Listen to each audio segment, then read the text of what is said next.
Kim. Kim. Kim.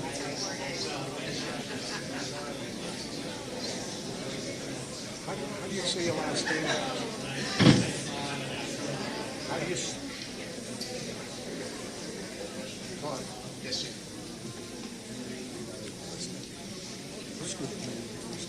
Kim Coelho here.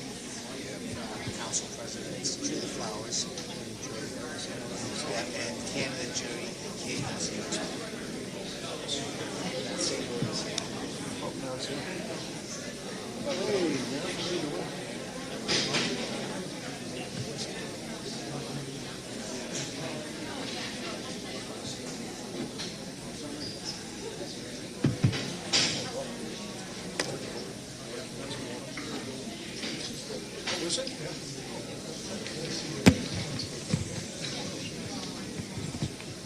Good evening, everyone. Just a couple of things I wanted to just state for tonight. I just first want to take a moment of silence in recognition of what's going on over in Israel, but also something that's a little closer to home. Some of you who have had students here, kids that have gone to the school. Bob King, who was the custodian here, unfortunately passed away yesterday morning from a car accident. So I want to take a moment to recognize these two things, please. Thank you.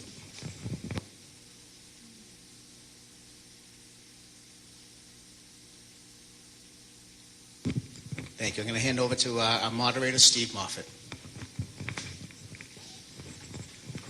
All right. Thanks, everyone, for joining. Thank you. Special thanks to Kim from BevCam for recording for everyone, and Air School for hosting. I'll be tonight's moderator, and I just want to say a word on behalf of the Civic Association for this event. So this is being hosted by the Ryal Civic Association. It's a 100% volunteer-run organization, puts on events big and small. So whether it's a Thanksgiving food drive, the 4th of July parade, the winter ice rink, or Ryal Side Day, it's just the work of volunteers that get those things done. More recently, our ranks of volunteers have been shrinking, so we really need some new faces. So if you want to take part and come help those events happen, we'd really appreciate it. If you want to get involved, you can join us at our next meeting, the Civic Associations at Eleanor Ave. Our next meeting is on November 14th at 7 p.m. So to get that out of the way, now we can get on to the main event. So I want to thank both candidates for accepting our invitation to come. And a few weeks ago, we sent out emails to our members asking for questions. Over the past few weeks, we've done our best to try to consolidate those into the 11 questions you'll hear tonight. These questions were submitted to the candidates last Friday with the expectation that they would be able to come prepared with thorough answers.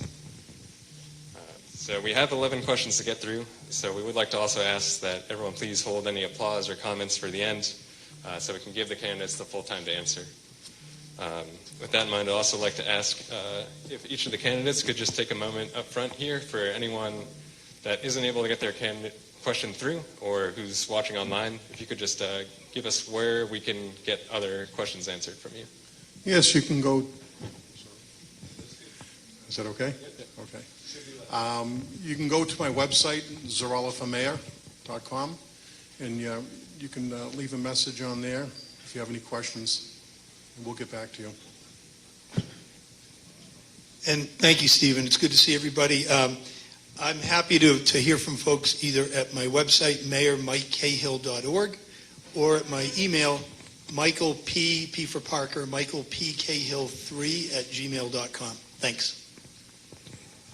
All right, and if you watched the Chamber of Commerce event that was also on BevCam's YouTube, then you'll be familiar with the format. We'll be alternating responses, and each of the candidates will have 3 minutes per answer, with a few minutes at the end for closing comments. Councilor Rotundo was nice enough to donate the official city council clock for timekeeping. So you are in the presence of greatness there. All right, so without further ado, we already did our coin toss, so we will get started. And the first question. So Mr. Zarella will be starting. So there are many Ryalside residents who work for the city.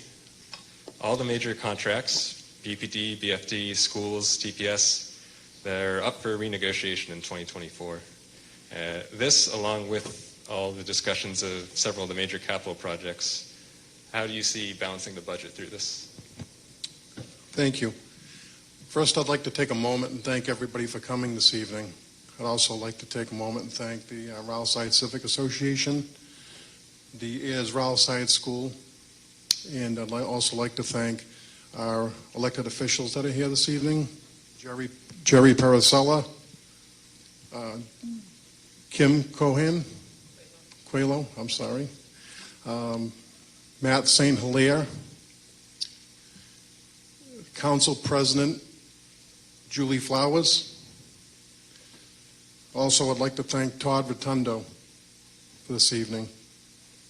If I missed anybody, I'm sorry. I don't see anybody else here in the audience. And the candidate for Ward 3 Councilor, school committee is Jerry Cahill. I'm sorry, is anybody else in the back there? I can't see her, I'm sorry. And Rachel, I'm sorry. Anyways, going forward, well, I'd like to start by, working with the different departments, the unions.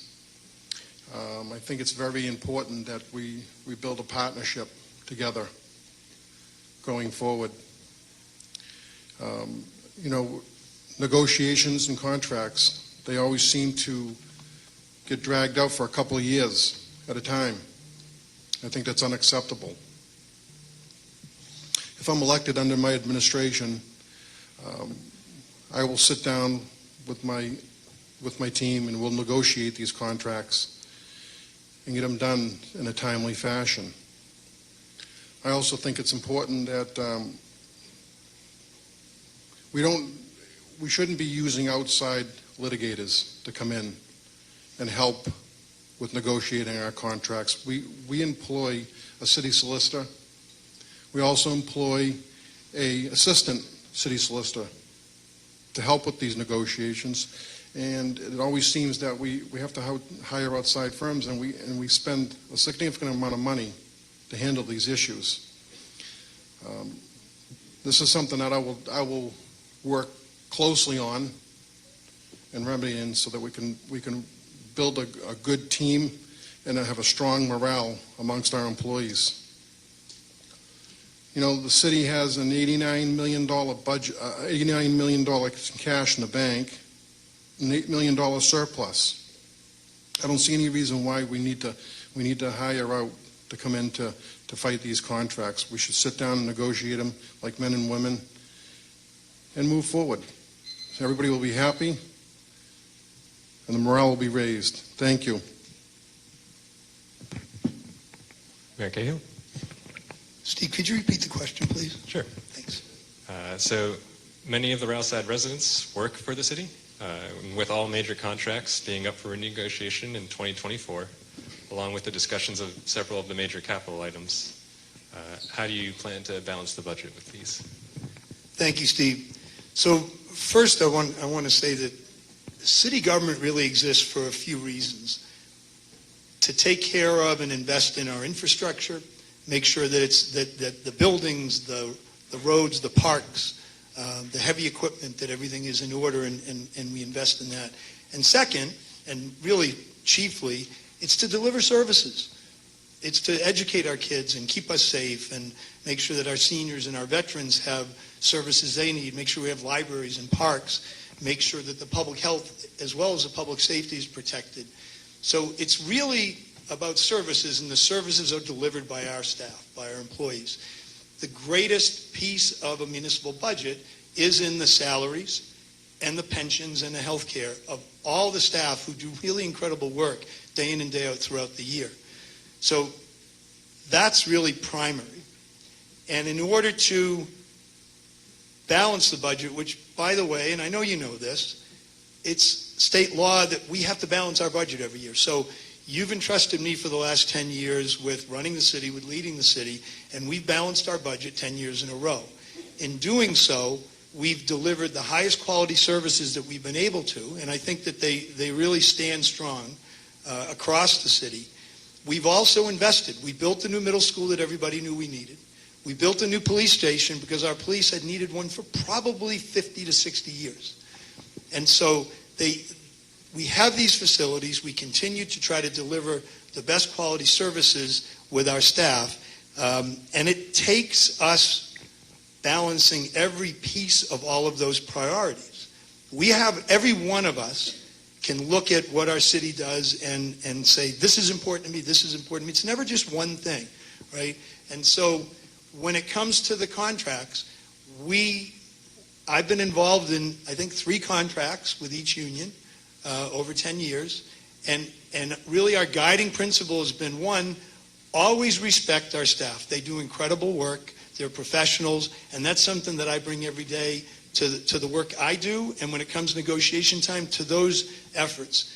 And 2, try to make sure that everything fits within the budget. So our goal with our unions is to pay them the best we can, is to support them in all the different ways so that their work environment is safe, their work environment is supportive, they have the resources they need to do their jobs. One point to my opponent, Jamie, we do employ outside labor counsel. Initially we did across the board, but over the last 10 years we've had continuity in the solicitor's office and we've developed expertise. So now we handle the labor negotiations except for the public safety unions. And just think about doctors like lawyers, there are specialties, and you need to make sure that in order to protect the tax dollar, protect all of you, that we're employing the right people to help settle out these complicated and important contracts. Thanks. Kind of continuing on this trend, with the development we've seen over the last 10 years and with other large projects on the horizon, how are you intending to increase city services with the levels such as police and fire and DPS to handle this increase in population? Mayor Cahill, you go first. Sure.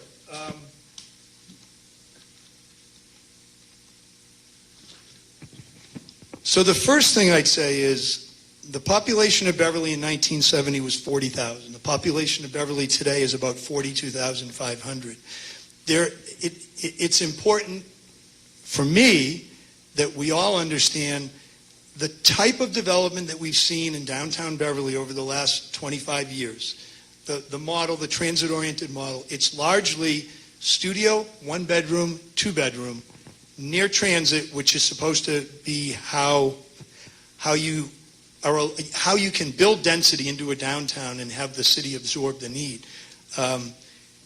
What we have found, and we've surveyed this 3 times through school enrollments, most recently a couple of years ago, those types of apartments and condos bring on average 1 student for every 35 units of housing. They're not bringing kids to our schools. In fact, our school enrollment in 2020 was 4,620. Today it's 4,593. Our middle school was built for 1,400 kids, and that's really only an 80% of what it can hold. We have 1,366 kids there. Our high school is built for 1,300. We have 1,250. So we don't, just so we all understand, there's not an overcrowding, there's not a crush of enrollment. In the last 10 years, I've added 9 full-time police officers. We are hiring civilian dispatchers to take our police dispatch civilian. We already have been civilian on the fire dispatch for about a generation. That will allow 4.5 full-time positions of uniformed officers who today answer the 911 calls to be out on the street and helping support our community and helping support their colleagues. So 9 full-time plus another 4.5. And just for a reference point, 4.5 FTEs essentially covers 1 shift for all 168 hours of the week. On the fire side, we've hired 8 new firefighters in the last 10 years. We have applied for a Homeland Security grant to hire 4 more, and hopefully we get that. If not, we'll apply for it again. That's how we've been able to get started with the other increases. So we've got the staff we need to support our community and keep us safe and deliver the services we need to deliver. Thanks.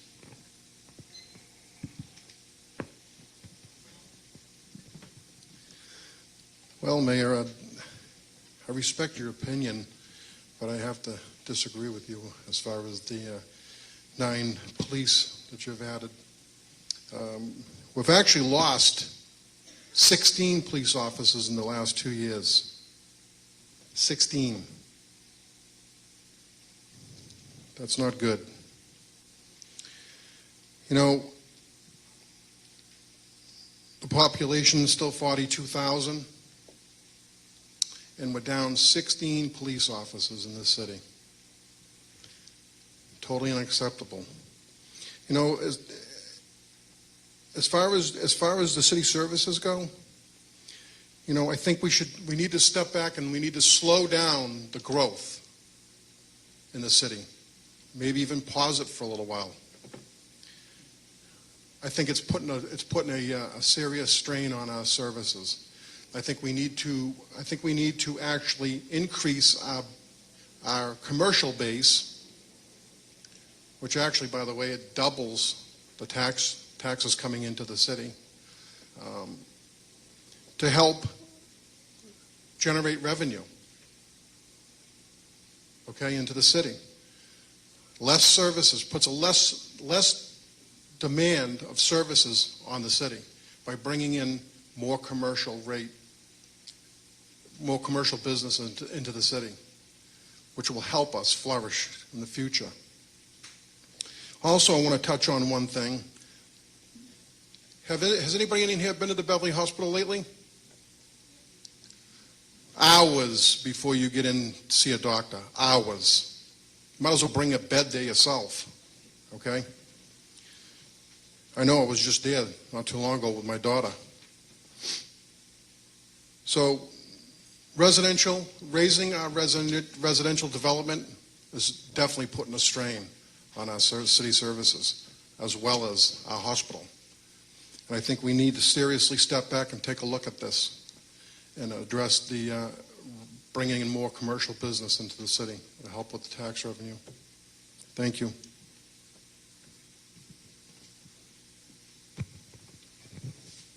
Okay. Between the Hall-Whitaker Bridge, the Kernwood Bridge, and the Bridge Street project itself, there's quite a lot going on in Ryal's side. What are your plans going forward for keeping the community updated on the status of these 3 major projects? We'll start with you, Mr. Zarella.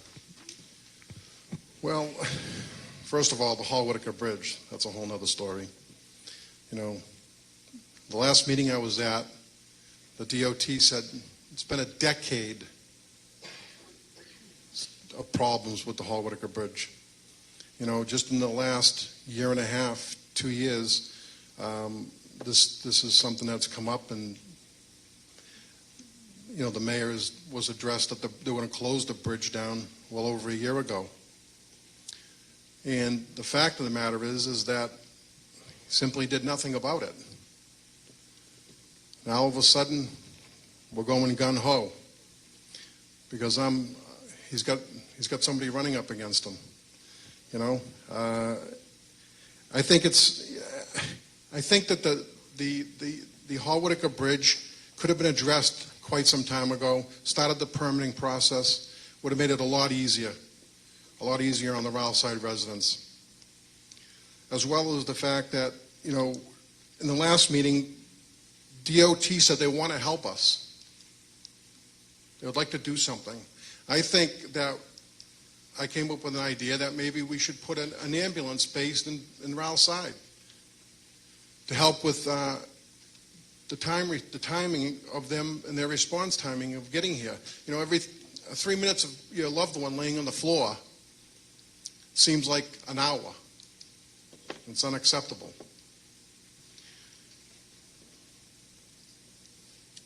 I think that we should partner together with our different departments and with Ward Councilor Todd Rotundo and put a plan together to help with the state officials as well, and to get this Bridge Street project going, and the temporary bridge built a lot quicker than the next 3 years. And I think this is something that we can do by putting more pressure on the state, and I think this will work out well Would it also help with the flow of traffic in this Ryal side area as well? Thank you. Could you repeat it? Thanks. Yep. So between the Hallwicker Bridge, the Kernwood Bridge, and the Bridge Street repaving project, there's a lot going on in Ryal side. What are your plans for keeping the community updated on the status of these projects? Thank you, Stephen. So first, just because a candidate says something does not make it true.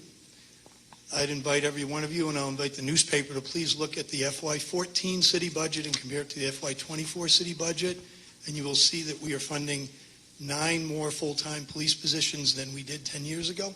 So please do that. And also, when MassDOT called my office on a Thursday a year ago, June, and said, we're coming in tomorrow, can we meet with you?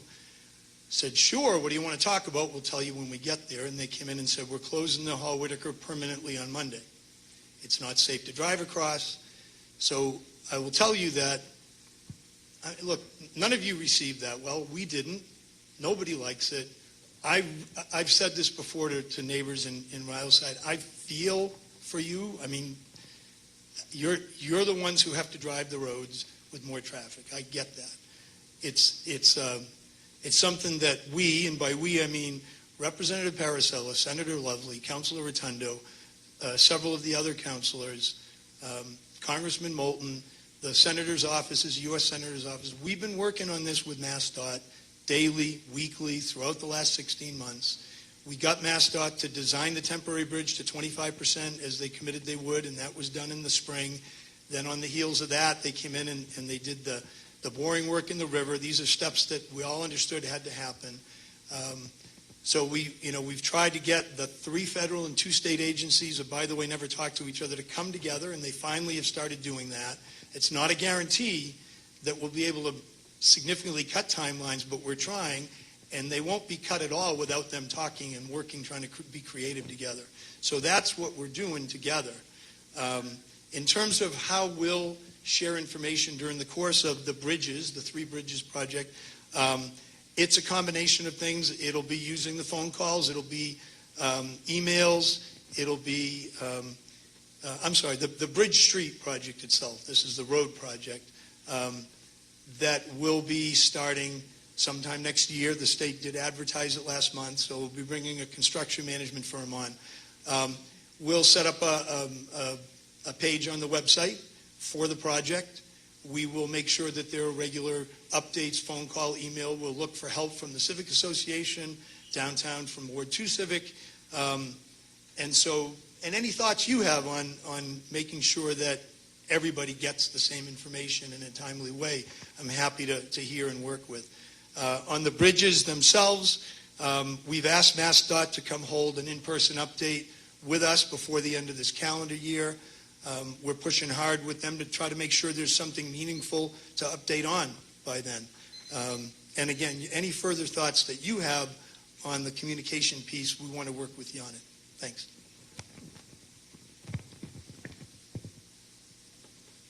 With the recent purchase of the Family Dollar parcel, beyond its temporary use as City Hall, what do you envision as its long-term use?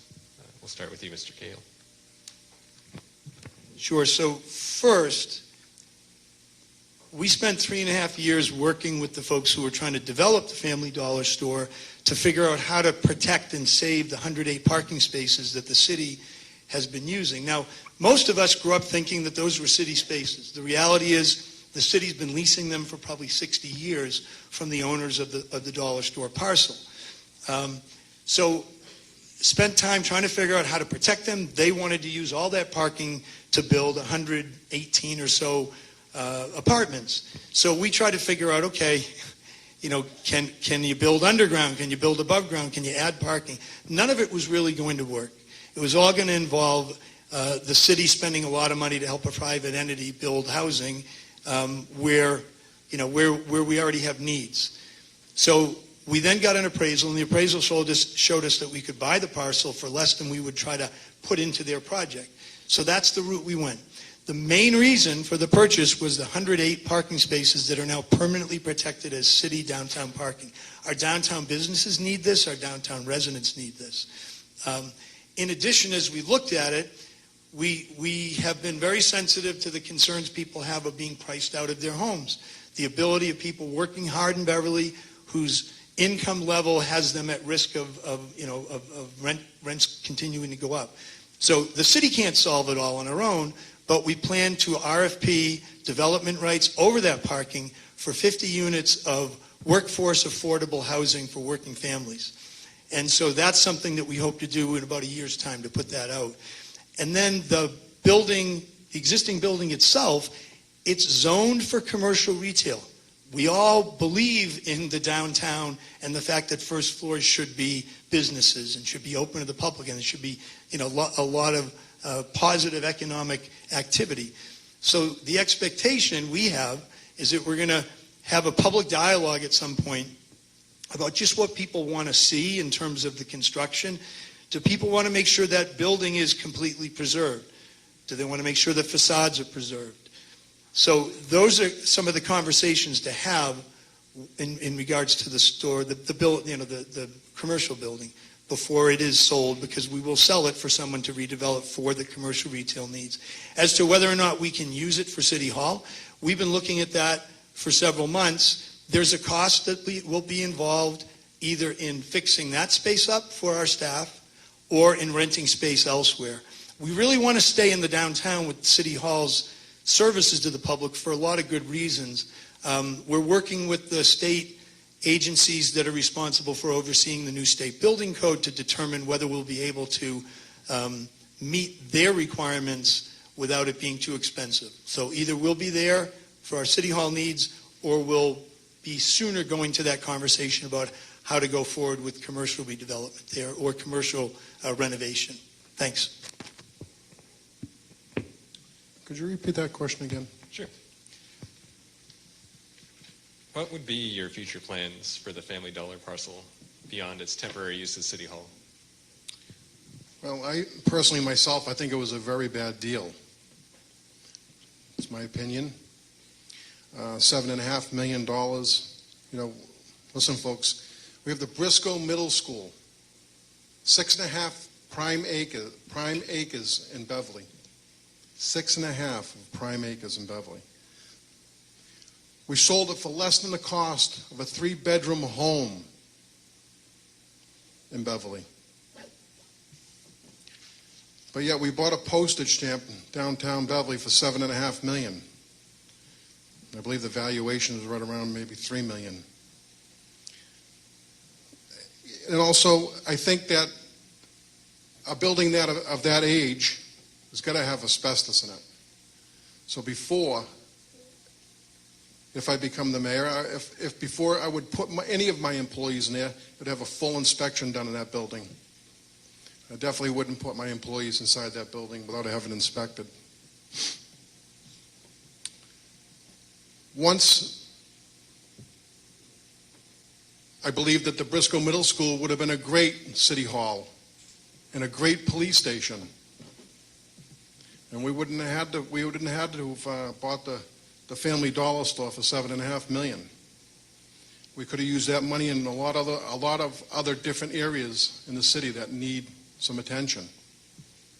So I'm not so sure. I'd have to sit down and, if elected, and really look at our avenues going forward and what we plan on doing with that property. Thank you.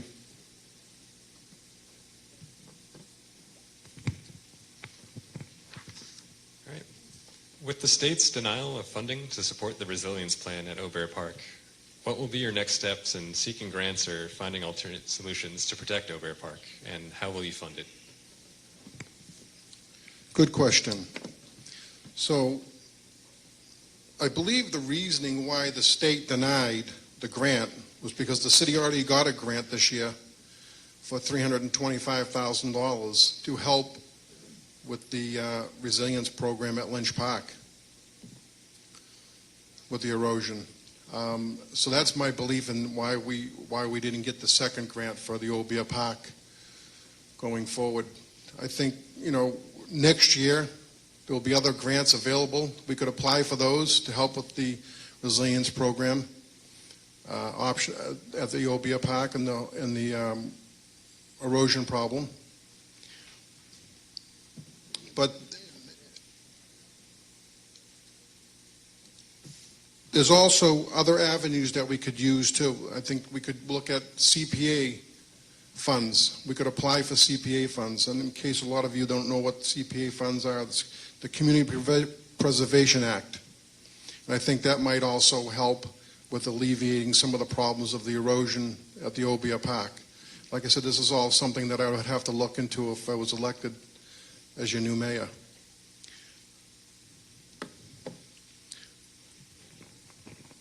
Other than that, I think that's it on that question. Thank you.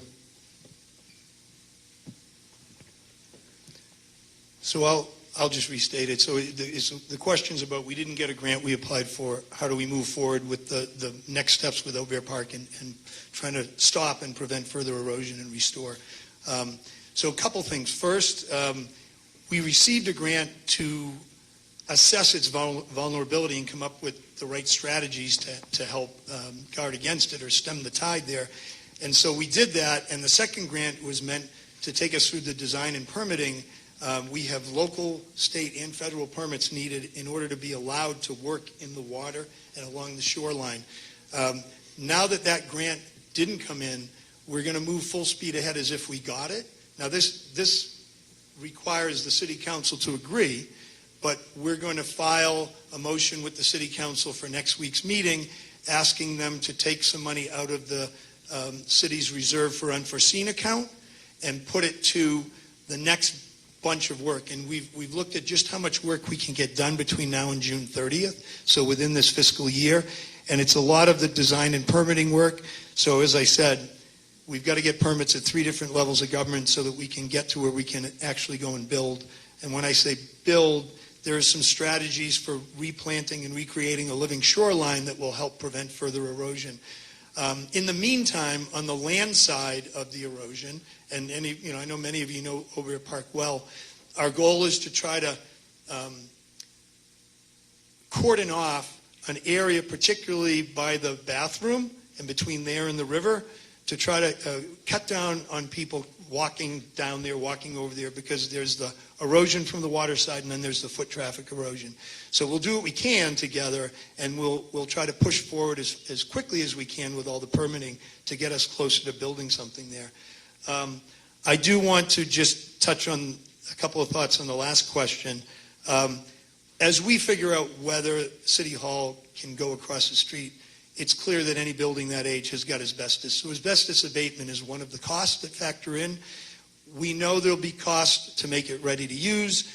Our finance folks have given us some cost estimates for what it would cost to rent commercial space for our needs, about 20,000 square feet. So these are the decisions we'll be making in the coming weeks and months as to whether we can use that space downtown or we need to go elsewhere. But clearly we expect certain costs with a building that age. As far as the comparison to Briscoe, I know my opponent has claimed that Briscoe should have yielded more money for the city. The community decided during a year-long set of conversations that the community wanted deeply affordable, permanently affordable senior housing. The community wanted historic preservation of Briscoe, and the community wanted the city to keep ownership of the playing field behind and the park in front. So once that was all in the mix, the sale was the least important piece, and the sale price was sacrificed for all those community priorities that I believe are of great value and I think were the right way to go. Thanks. Currently, the Bass River Overlay District has been paused. What's your vision for that area in the future? And do you foresee another area to target for residential development in the meantime? We'll start with Mayor Cahill. Thank you, Steve. So as many of you folks in the room, and by the way, I didn't really say it earlier, thank you to everybody in the room. This is a great turnout, and to anybody watching at home or who may watch the rebroadcast, I'm really grateful that you're taking the time to spend with us and try to make sure that you're on top of the issues that are important to all of us. We went through a process of about a year and a half of conversations and meetings about the Bass River overlay. Now, this is the fourth time the city has brought this forward as a possible overlay district to allow for the creation of more housing by the train. Fourth time over 25 years. Hasn't happened yet. And a lot of folks in this room raised real valid concerns about traffic congestion. And this was when the bridge was still open. I listened, you know this. We were looking at a greater density. We said, okay, we need to scale this whole thing back if it's going to happen. And so we looked first at scaling it back quite a bit. We also had some great conversations about the ongoing need for affordable housing. So we said, we're also going to pause this while we change our inclusionary zoning ordinance. And in working with my colleagues on the city council, we put in higher requirements on anyone who develops housing or multi-use buildings or neighborhoods to make more of the units permanently affordable. So that was slowing the conversation down, which was a good thing, because then the state came forward and said the bridge is closing. And it only makes sense, and I've said this publicly, and a lot of us have had these conversations, as long as we don't have a bridge to cross, that whole conversation is on the shelf, right? In the future, will it make sense for there to be housing along the Bass River, right across from the parking lot at the train station? That may make a whole lot of sense in the future. For now, we're not having the conversation. There also is another significant need, and that's the state needs to make these really transformational investments in the train. They need to electrify the train. They need to rebuild stations. If they do this right, an electrified train accelerates and decelerates a whole lot quicker. When they rebuild stations so you can step on and off, more like a platform than up and down stairs, you can cut the trip to Boston from Beverly Depot from 36 minutes down to about 22, 23 minutes. They can provide frequency all day long, every 15 minutes. That's going to take some years. So in the meantime, it makes sense to kind of sit on that whole conversation. The city has, I have been part of it, the council has, we've been entertaining a proposal to pass an accessory dwelling unit ordinance that would allow for the creation of apartments within people's homes. That is an ongoing conversation, and we're all trying to get it right so that it can help people stay in their homes by creating an apartment to help with the mortgage. It can help create housing that we hope will be kind of on its own in a market rate sense affordable. And so that's a way to try to look to meet the continued housing needs while this whole conversation sits to the side. Thanks. Well, as far as the residential development on the Bass River overlay, I believe that, again, reverting back to question 2, we need to slow the growth down of residential development. And I think this would be a great place along the Bass River to bring in more businesses to set up along the Bass River. You know, after all, Mayor Mike said, you know, we have the train, which is a great asset to the city. You know, people coming, building businesses along the Bass River overlay, we could bring in businesses, and the city, the employees could take the train to work. That would lessen the traffic on the city. Also, bringing more businesses in is going to lessen the services, the demand of services on the city, meaning police, fire, public works. They're going to come, whether they take the train or they drive, they're going to go to work. And a lot of the employees probably won't even live in the city. They may live outside the city. I think this is a great idea to bring in more business revenue, tax revenue into the city along the Bass River overlay, especially with the train, the train right here in the city as well, being able to help mitigate the traffic flow. You know, under the current administration, they say, you know, well, because of the Hall Whitaker Bridge closing, you know, that's why we're pausing it. No, they're pausing it because they had a tremendous amount of pushback from the residents, all of you in the Ryal side, you know, and all the people that are not in Ryal side, Ward 3, Ward 2, they don't want to see any more residential growth. We're turning into an urban development down here. And then enough isn't enough. Thank you.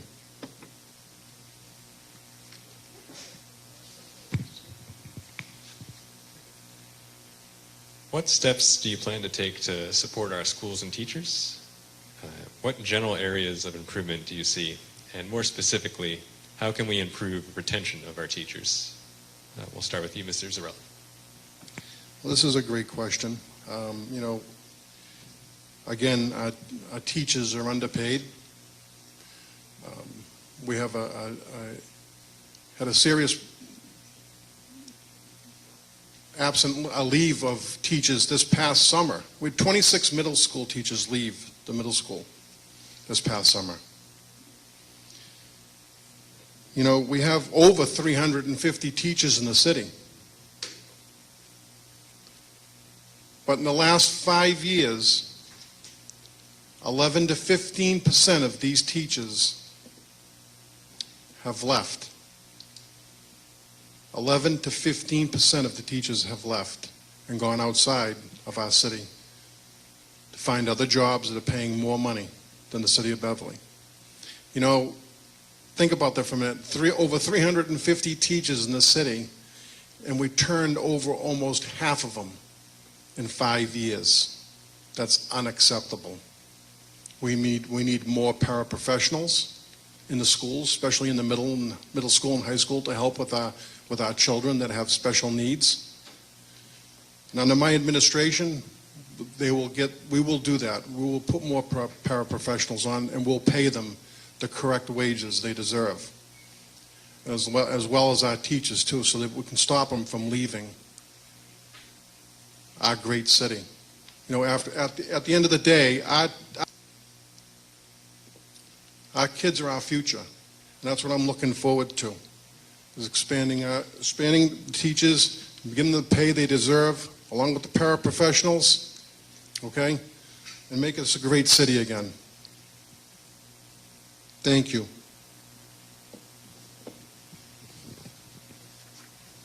Try to repeat it again. Thanks, Steve. What steps do you plan to take to support our schools and teachers? What general areas for improvement do you see? And more specifically, how can we improve teacher retention? Thank you, Stephen. So I always support our teachers and all of our school staff. There's one thing that we do every day of the year at City Hall, and that's we work through our zoning and our planning practices to try to facilitate the right economic investments in Beverly. Because without new growth, which is value created in a given year in property, we can't continue to meet all these service needs that are so critical. So, you know, we're allowed to raise taxes 2.5% in the aggregate across the city every year. That's the state law. The only way to get above 2.5% is that with that new growth. So keep that in mind as we talk about economic investments in our community and where and how to try to, try to facilitate those. In terms of our school budget, in the last 10 years, our school budget has grown from $48 million to $72 million. In the last 10 years, the city's contribution to the schools has grown from $41 million to $58 million annually. So we are doing everything we can to support our schools. That's roughly a 50% increase in the school budget in 10 years.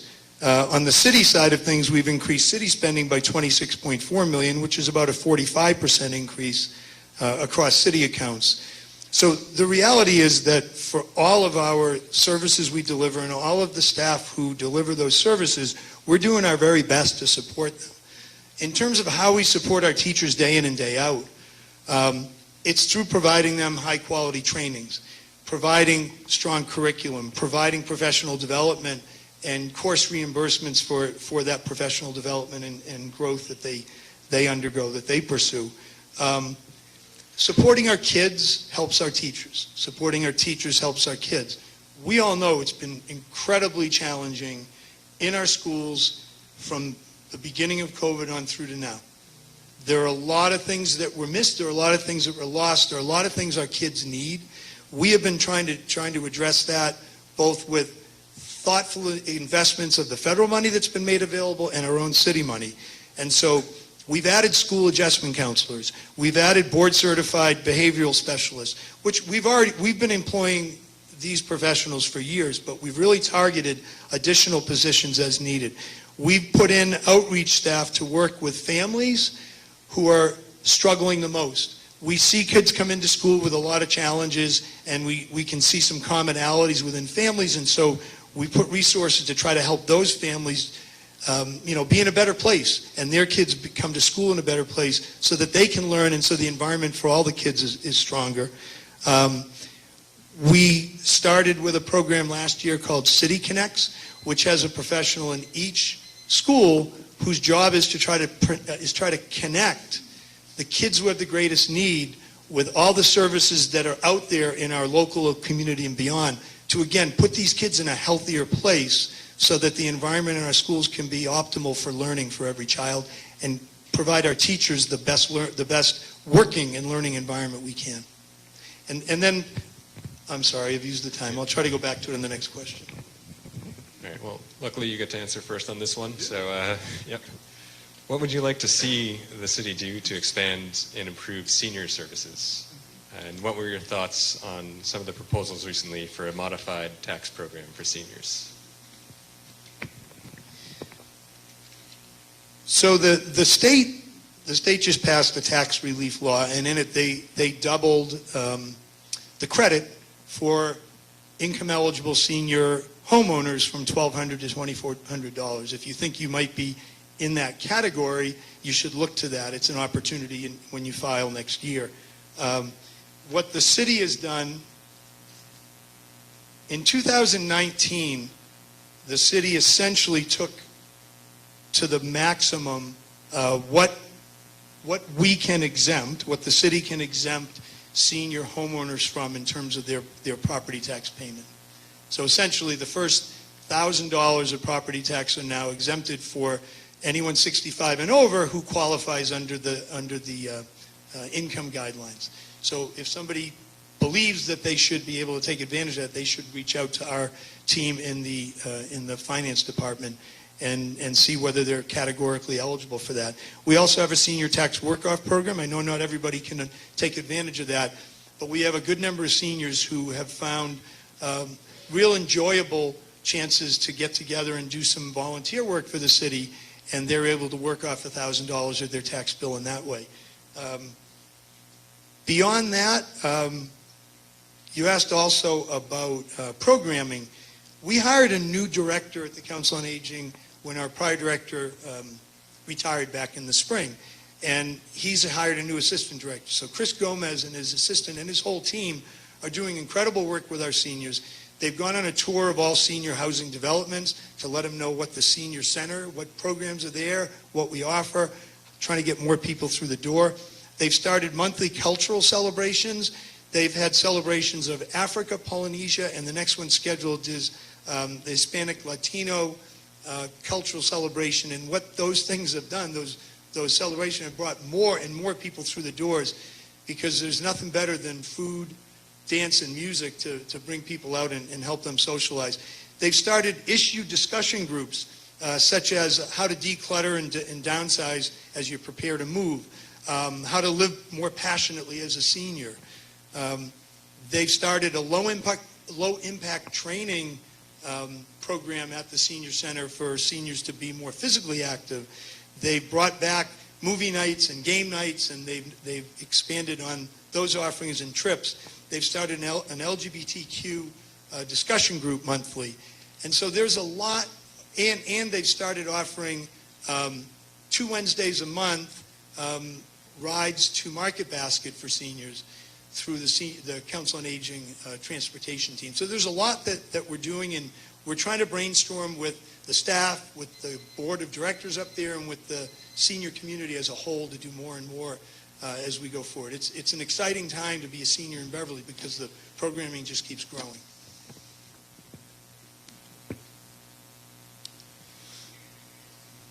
There's another good question. You know, I definitely like the idea of the fact that, you know, the city hall has the volunteer program to help with the seniors coming in volunteering their time and getting the tax incentive towards their real estate taxes. What I think we should do to even better that is maybe double down on it to help our seniors that are able to work, able to drive, to help with tax incentives towards their taxes on their properties. Also, I'd look at the potential of taking the retired seniors and freezing their taxes. So we'll say if their taxes are $7,000 a year on their piece of property, we would freeze it at $7,000 until either they pass or they sell the property. Then it would go back to its normal rate accordingly. Also, I'd look at subsidized transportation for our seniors. You know, today our seniors all of a sudden wake up one morning and they don't feel good. They don't, and the seniors that can't drive, they call the senior center, they need a ride. Yes, we have the buses down there, but they need to schedule a ride. So I think by having volunteers working for us, for the city and the seniors, that we could implement rides through the volunteers. So if you have a senior that gets a phone call from their doctor, well, they call their doctor, they're not feeling good, they get a phone call and they say, we can see you this afternoon. Well, they call the senior center. We could set something up at the senior center where they could have a volunteer pick them up and give them a ride. That would also help with an incentive, tax incentives by, again, doubling down on the volunteers. Also, I'd make weekly visits to the senior centers to meet with the seniors and get their input and what they would like to see go forward in the near future. Thank you.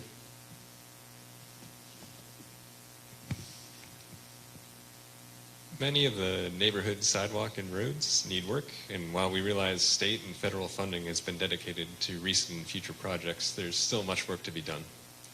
How will you collaborate with the various utilities, secure funding, and plan work to make greater strides in much-needed improvements? And what changes and programs will you put in to stay ahead of this work in the future? Well, as most of you probably know, this is one of my pet peeves since I started my campaign back in April, are the roads. They're deplorable, they're a disgrace, they're unacceptable. You know, under this current administration of 10 years, I'm not sure if most of you know this, 670 streets in the city. And out of the 670 streets, 80 of them have been paved in 10 years' time. That's 8 streets a year. That's crazy. We'll never catch up at that rate. You know, my opponent, the mayor, my opponent, says that he's put in $73 million into the streets, when in fact, he didn't put $73 million into the streets. He put $25 million into the streets in the last 10 years. The rest of the funds came from the state to put towards the new intersections that he's built, these crazy roundabouts, okay? The sidewalks that are way too wide, the bump outs. That's how we come across the $73 million. My plan going forward I don't know if a lot of you know that excise tax years and years and years ago was designed to help with keeping the maintenance of the roads, sidewalks, and bridges. Under my administration, I will reappropriate that sales tax that comes into the city every year back into our roads. Last year we took in $5.7 million in excise tax. Along with state funding, grants, that would probably bring us up to around $7 million a year. We could double. So in 10 years' time, would have over 200 streets paved. That would really, really make a big difference. Also, I have to ask you one question, folks. Are you happy when you walk out your front door and you drive down these roads and your front ends of your cars are falling out? If you are, then Mike's your man. If you're not, then give me a shot. I'll bring your roads back. Thank you.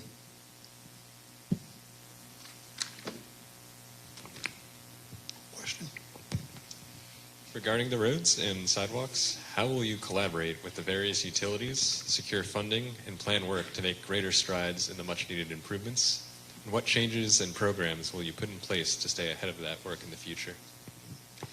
Thank you. So first, we'll continue doing what we already do. Our Public Services Department and Engineering Department work very closely with the utilities. There are two ways that you see gas work happening in the city of Beverly. Sometimes it's a utility coming and saying they need to improve a certain stretch of road because of there are leaks and there are safety concerns and also significant methane leakages. And the other is that we go to them and say, okay, these are the number of roads that we're looking at in the next couple of years. If you need to go in now, so we can be ready to improve these roads. And we do the same thing with our drinking water, our sewer, and our stormwater management infrastructure. If we need to make improvements under a roadway, we know we're going to be paving, we do that as we prepare. So we'll continue to do what we're already doing. And in terms of trying to improve that, we've been working, again, engineering, DPS, my office, have been working with the city council to get us to a 3-year and even beyond kind of look out at what roads should be on that list and should be preparing for. So we're trying to get that nailed down. We've got this year's, which are, we're almost at the end of the construction season. We're looking out the next 3 years, and we'll be trying to get that to where we can reliably look to it, and you can look to it, to see what's on deck and what's after that. In terms of what we spent $73 million in 10 years. That's the fact.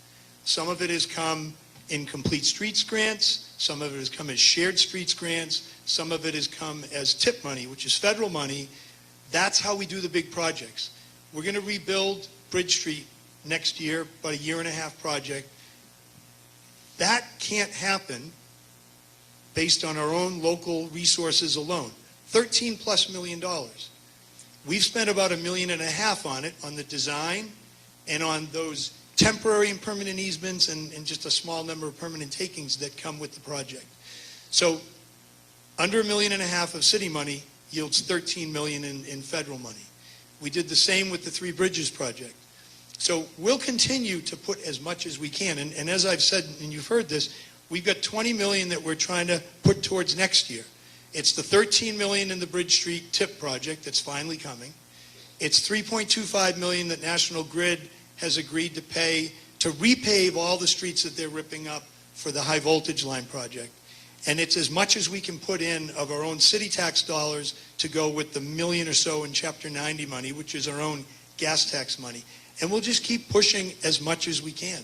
The reality is that there's a decades-long backlog, a decades-long 160 miles. And last thing I'll say is, as we work with this and want to work with you on it, hear from a lot of you about your own neighborhoods and where they are and how and why they should be prioritized. We're going to be paving Beckford. Last week of October, we'll be taking the top coat off. Early November paving, $400,000 for Beckford, just to give you a point of reference, and $250,000 for Colin Street from the Senior Center down to Brimble, just for a sense of reference of costs. Thanks.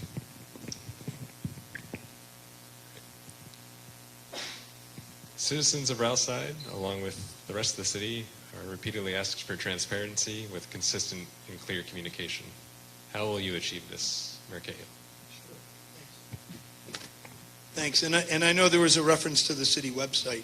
I just want to start with that. The city website, we went with a new website about 4 years ago. And I would say, if you look to the city website for information, you have any trouble finding it, please let us know. Because that city website has a lot of great functionality. There are 6 buttons across the homepage for the most frequently, data-wise, the most frequent things people look for on the website. Below that, there are, news events and critical information there. Then there's all the information about meetings and hearings and such. Then there are quick links. So there are a lot of ways to look for information on the city website. We reevaluate it regularly. So if anybody has thoughts on how to make it better, or just to share that you went looking for something and found it hard to get to it, we always want to improve upon that. So together with that, transparency to me is being in the community, listening to you, working with civic groups, which we try to do, holding meetings in this kind of a setting.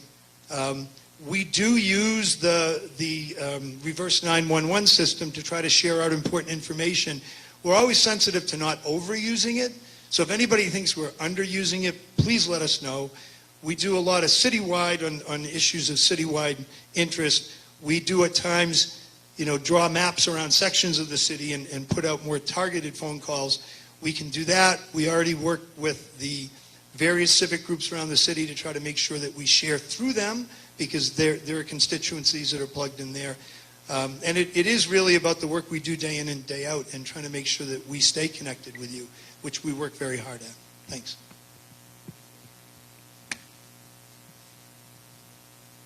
So we talk about communication. This has been one of my points that I've brought up when I first started running, was the serious disconnect between this administration and the people in this city. 2 weeks ago, out campaigning, which, by the way, I work full-time, and I'm out until wee hours of the evening, weekends, meeting with people.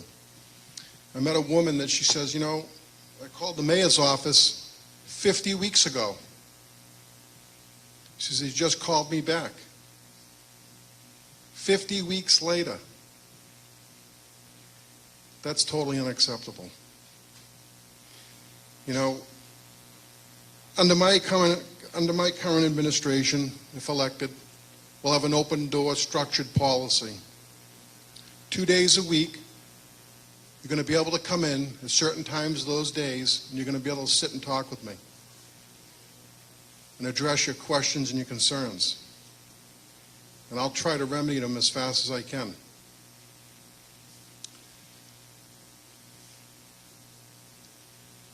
It's all about transparency, communication. Without communication, we're lost. Nothing moves forward. Under my administration, I will communicate. I will call you back. And it won't be 50 weeks later. That I promise you. Thank you.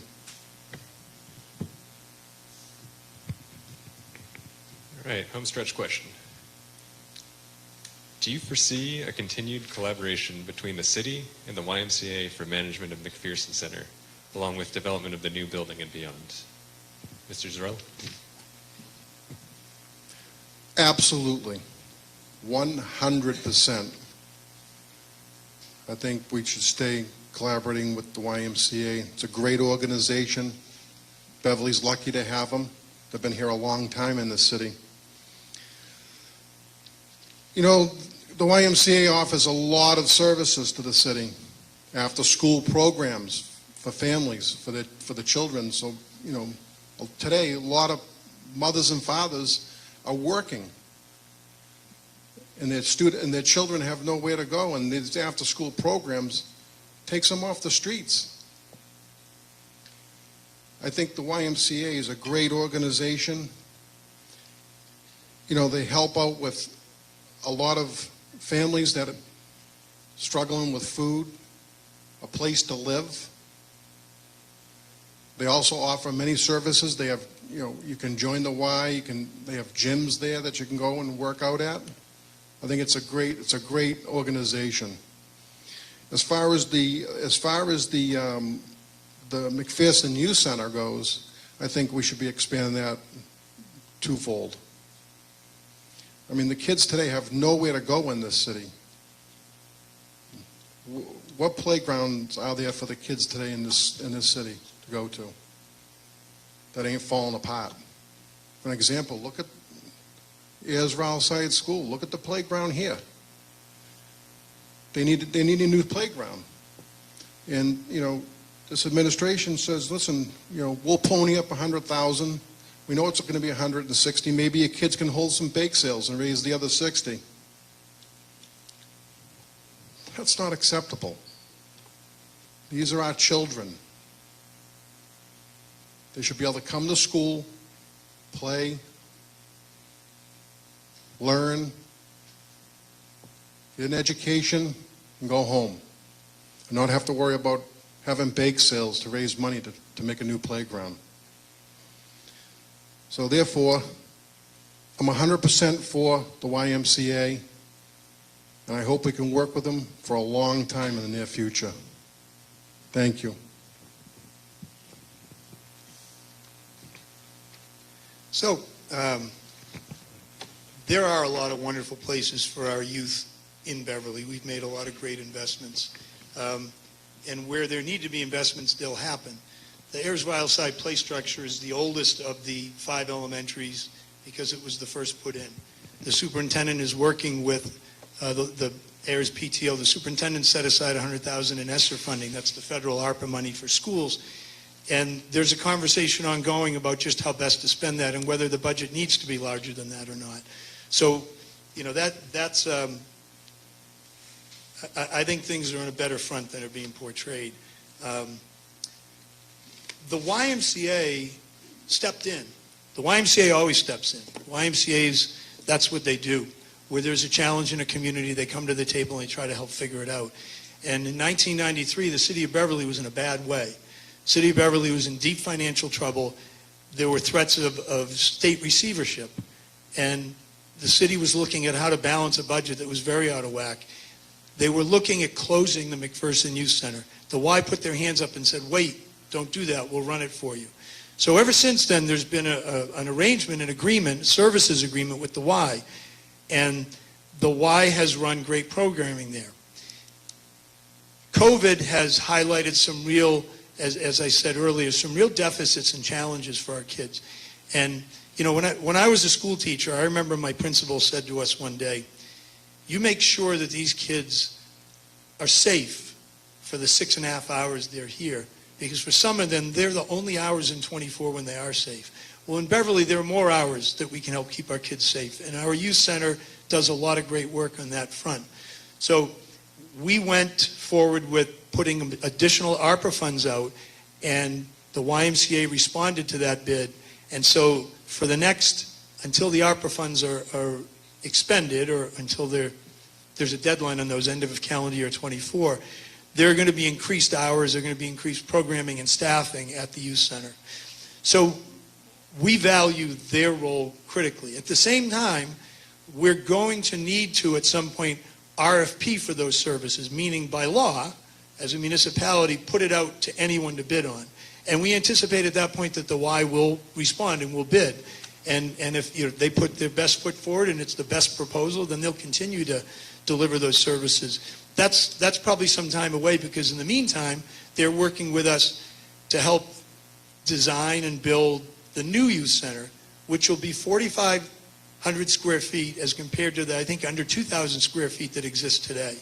So we're building a brand new youth center with a lot of input from the professionals working with our youth there and from the youth. And that project is being built with ARPA funds, again, the federal money, because it's our youth who really have been most critically impacted with all the missed opportunity, the missed development, the missed mentoring that they need. Thanks. And actually, at this point, we're through our questions for the evening, so I'll actually turn it back to you, Mayor Cahill, for another 3 minutes for your closing comments. Sure. So, thank you, Stephen, for moderating. Never easy, but you've been doing great work. Thank you. And thank you to the Ryal Side Civic Association and the school and BevCam, as well as everybody here. So 10 years ago, I first was elected as mayor, and I had asked you folks for your to put your faith in me, to put your trust in me. Every day for 10 years, I've worked hard to be professional. I've worked hard to ensure that we deliver the services that people need and want and expect out of their local government. I think we have a strong record. We have, as I said earlier, we built needed infrastructure, including, I'd say, the best middle school and the best police station in the state. We have invested in our staff. We've invested in making sure that the services we deliver are high quality. We also have put money aside, and that's critically important too. And it was suggested that best fiscal practices say that we should have a dollar amount equal to somewhere between 13 and 23% of our operating budget available for the next recession.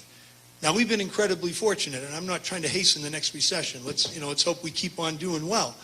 But we need to make sure that there is sufficient money set aside. We've done that. We've built a reserve that's equal to about 17.75% of our current operating budget. So between 13 and 23%, we're at almost 18%. That money will help us continue to deliver services, continue to pay teachers, police officers, firefighters, health agents, DPW, heavy equipment operators. It'll help us continue to deliver services and not have to lay people off and all that when in fact there is another downturn. So when you look at, we all want more of this, we all want more of that, I agree. There's an appetite to do more things. There are more things that need doing. And our challenge collectively, and the challenge that I'm asking you to continue to invest your faith in me to do, is to try to help balance all those, really, you don't want to think of them as competing, but balance all those valid needs and address them as best we can every single year.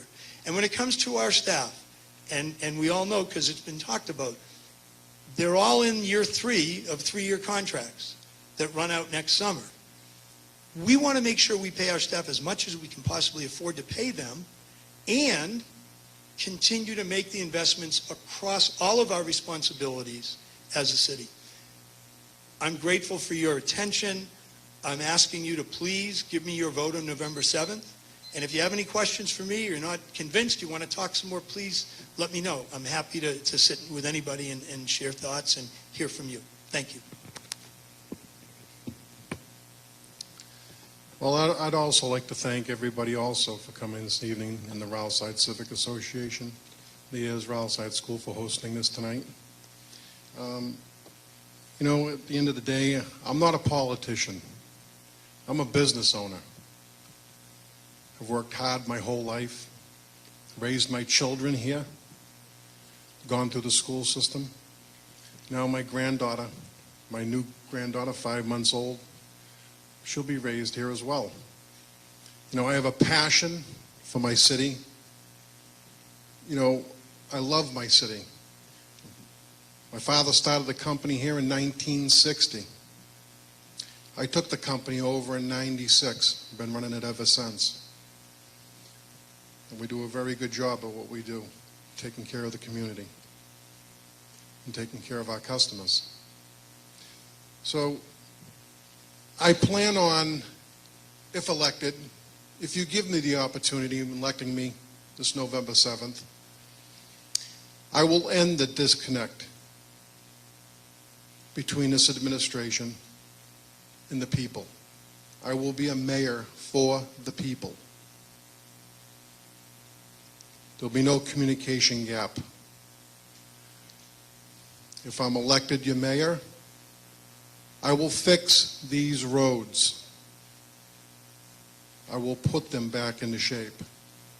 Guarantee it. You'll be extremely satisfied that you won't have to bring your car to my shop and spend thousands of dollars having your front ends replaced. So I ask for your support this November 7th and give me a chance to show you what I can do. And if you do, I know you'll be extremely happy. Thank you for coming this evening.